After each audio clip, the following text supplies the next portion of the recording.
इस वक्त की सबसे बड़ी खबर छत्तीसगढ़ के दंतेवाड़ा से, जहां नक्सली हमले में 11 जवान शहीद हो गए हैं। एक बड़ी खबर आ रही है जहां पर नक्सली हमला हुआ है।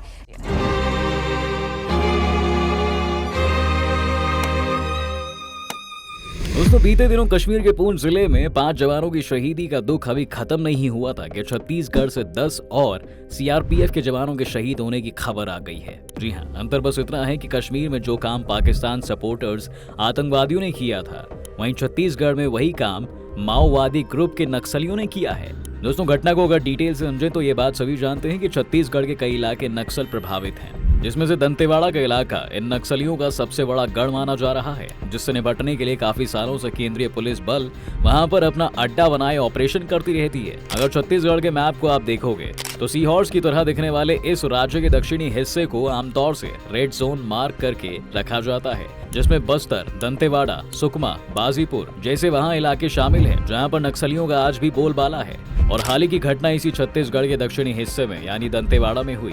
दंतेवाड़ा जिले में नक्सलियों ने एक आईईडी ब्लास्ट किया, जिसमें 10 जवानों की जान चली गई। इस हमले में एक ड्राइवर की भी मौत हो गई। मारे गए जवानों के बारे में कहा जा रहा है कि ये सभी जवान डीआरजी यानी डिस्ट्रिक्ट रिजर्व गार्ड कहे जाते थे, जो नक्सलवादियों के खिलाफ एक ऑपरेशन चला रहे थे। इसी ऑपरेशन के तहत वह दंतेवाड़ा के अरनपुर इलाके में पहुंचे, जहां वो नक्सलियों को खत्म करने जा रहे थे। लेकिन इस बात की सूचना नक्सलियों को पहले ही मिल गई थी, इसलिए उन्होंने अपने किसी गोरिल्ला वॉर को अपनाते हुए घात लगाकर पहले डीआरजी फोर्स का इंतजार किया, और जैसे ही उनकी गाड़ी नक्सलियों के रेंज में आई, उन्होंने गाड़ी को आईईडी ब्लास्ट से उड़ा दिया। ऐसा कहा जा रहा है कि अभी भी नक्सलियों के खिलाफ मुठभेड़ वहां जारी है, जिसे अंजाम देने के लिए और फोर्स भेजी जा रही है। लेकिन इस हादसे के साथ ही पिछले कुछ समय से ठंडे पड़े नक्सल प्रभावित इलाकों में एक बार फिर से हिंसा जग उठी है, जो कि कहीं ना कहीं छत्तीसगढ़ के बदलते रंग की कहानी भी कह रहे हैं। खैर दोस्तों, अब हम बात करते हैं छत्तीसगढ़ की उस इतिहास की, जिसमें ऐसा कहा जाता है कि जैसे ही इस राज्य में चुनाव नजदीक आते हैं, नक्सली अपने आप सक्रिय हो जाते हैं और चुनाव के बाद फिर से वे वापस शांत हो जाते हैं। 2023 में छत्तीसगढ़ में चुनाव होने वाले हैं, इसलिए इस नक्सली हमले का पैटर्न पिछले चुनाव में हुए नक्सली हमले के पैटर्न से बिल्कुल मेल जोल खाता है। आपको बता दें कि 25 मई 2013 को चुनाव के कुछ महीने पहले कांग्रेस के परिवर्तन यात्रा पर झीरम घाटी में हुए हमले में कांग्रेस की पूरी पीढ़ी ही लगभग खत्म हो गई थी। नंद कुमार पटेल, उदय मुदलियार, विद्याचरण शुक्ल, महेंद्र कर्मा के साथ साथ 31 लोग इस हमले में मारे गए थे, और इसके साथ ही कांग्रेस वहां चुनाव भी हार गई थी। यह हमला भी चुनाव के वक्त हुआ था। 2008 के विधानसभा चुनाव के दौरान दंतेवाड़ा में चुनाव प्रचार करने गए भाजपा नेता रमेश राठौर और सूर्य प्रताप सिंह की नक्सलियों ने हत्या कर दी थी। 2009 के लोकसभा चुनाव में नक्सलियों ने राज्य के तत्कालीन फॉरेस्ट मिनिस्टर विक्रम उसेंडी की सुरक्षा में लगी पुलिस पार्टी पर हमला किया था। इसके अलावा 2019 में भी लोकसभा चुनाव के पहले चरण के मतदान से 2 दिन पहले नक्सलियों ने दंतेवाड़ा में आईईडी ब्लास्ट से हमला कर दिया। नक्सलियों के निशाने पर local BJP MLA Bhima Mandavi का काफिला था। ब्लास्ट के बाद विधायक मंडावी और उनके ड्राइवर की मौके पर ही मौत हो गई। उनकी सुरक्षा में तैनात 3 जवान भी हमले में शहीद हो गए। इस तरह से देखें तो दोस्तों, हर चुनाव से पहले नेताओं और पुलिस कर्मियों पर हमलों का पैटर्न बहुत कॉमन है।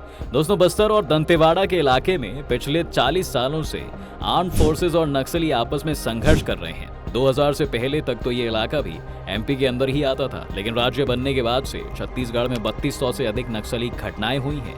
होम डिपार्टमेंट की एक रिपोर्ट के अनुसार जनवरी 2001 से मई 2019 तक माओवादी हिंसा में 1002 माओवादी और 1234 सुरक्षा बलों के जवान मारे गए हैं।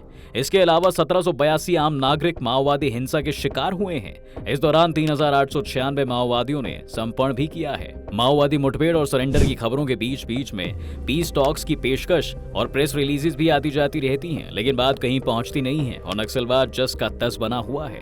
अब जरा छत्तीसगढ़ में नक्सलवाद के विकास को समझने की भी कोशिश करें तो आपको जानकर हैरानी होगी कि यहाँ पर यह नक्सलवाद बहुत बाद में आया है, लेकिन नक्सलवाद की शुरुआत बहुत पहले किसानों की लड़ाई से लेकर हुई थी। जमींदारों द्वारा की गई किसानों पर हैवानियत और अन्याय से परेशान होकर एक जमींदार घर के लड़के ने, जिसका नाम चारू मजूमदार था, उसने इस आंदोलन की शुरुआत की। यह विचारधारा भारत देश के स्वतंत्र होने से पहले ही शुरू हो चुकी थी, लेकिन गुलाम भारत में यह लड़ाई ब्रिटिश सरकार और किसानों के बीच थी, तो इसे देश प्रेम कहा जाता था। लेकिन जब भारत देश आजाद हो गया तो केंद्र में कांग्रेसी सरकार बनी और फिर भी जमींदार और सरकार के खिलाफ यह आंदोलन चलता रहा, तो इन नक्सलवादियों को देशद्रोही कहा जाने लगा।